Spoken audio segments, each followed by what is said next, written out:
Bonjour et bienvenue sur le podcast One Thing in a French Day.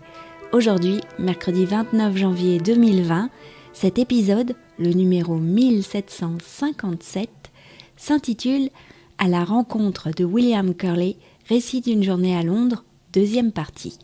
Je m'appelle Laetitia, je suis française, j'habite près de Paris et je vous raconte au travers de ce podcast un petit bout de ma journée. Le texte du podcast est disponible en vous abonnant à la newsletter sur onethinginafrenchday.com. Vous pouvez également suivre le podcast sur Facebook ou sur Instagram. À la rencontre de William Curley, récit d'une journée à Londres, deuxième partie.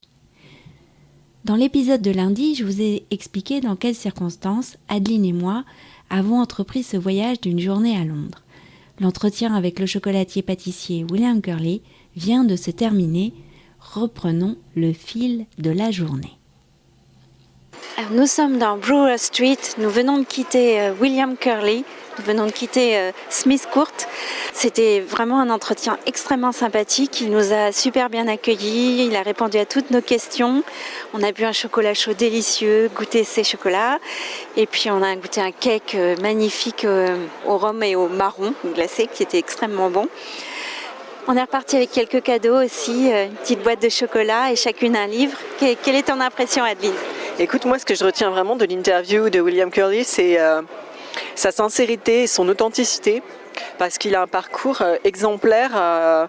Il a gagné plein de prix, il est très reconnu dans la profession et il nous a accueillis avec beaucoup de simplicité. Il n'a pas hésité à nous parler des meilleurs moments de sa carrière, mais aussi de moments plus difficiles. Et c'est très rafraîchissant comme approche. Il n'était pas dans le marketing, il était vraiment dans la transparence et ça fait du bien.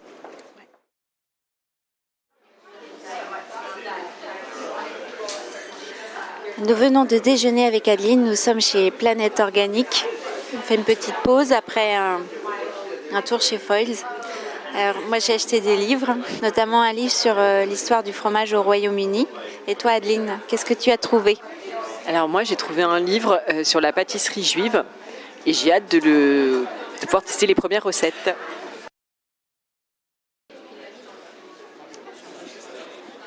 Donc, je reprends l'enregistrement. Donc Adeline et moi avons passé un petit moment quand même chez Planète Organique. C'est toujours super sympa les magasins bio à l'étranger, et surtout à Londres là, parce qu'on voit plein de choses qu'on n'a pas en France. Moi j'ai adoré le rayon porridge et granola qui sont un peu mes deux passions dans la vie, il faut bien le dire. Et donc je reviens les bras chargés de graines en tout genre.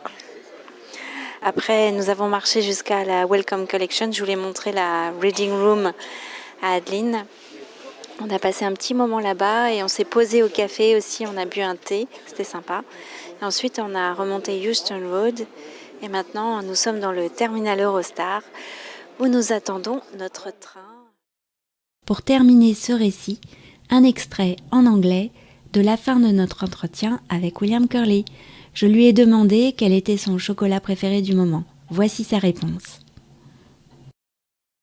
The favourite of this moment, gosh, I guess this very moment, the best chocolate that I do would be, the one I like the most would be the Blanco, which is the purest. Can you give me two Blanco? Because it's simple, it's clean, it's made with very fine beans from Peru. I guess it's simple, and sometimes simple flavours work the best. I think when you complicate things with lots of flavours, it becomes harder. But this is the Blanco, so please be my guest. Bien sûr, Adeline et moi avons goûté le Blanco. C'était très très bon. Au fait, il y a des auditeurs anglais parmi vous. Connaissez-vous William Curley ? Notre récit se termine ici. À bientôt les amis. One Thing in a French Day, c'est fini pour aujourd'hui. Vous pourrez retrouver le début du texte de ce podcast ou vous abonner à la newsletter sur onethinginafrenchday.com. Si vous avez envie de m'envoyer un email, voici mon adresse frenchday@gmail.com. Voilà, nous sommes mercredi. Je vous dis donc à vendredi. Au revoir.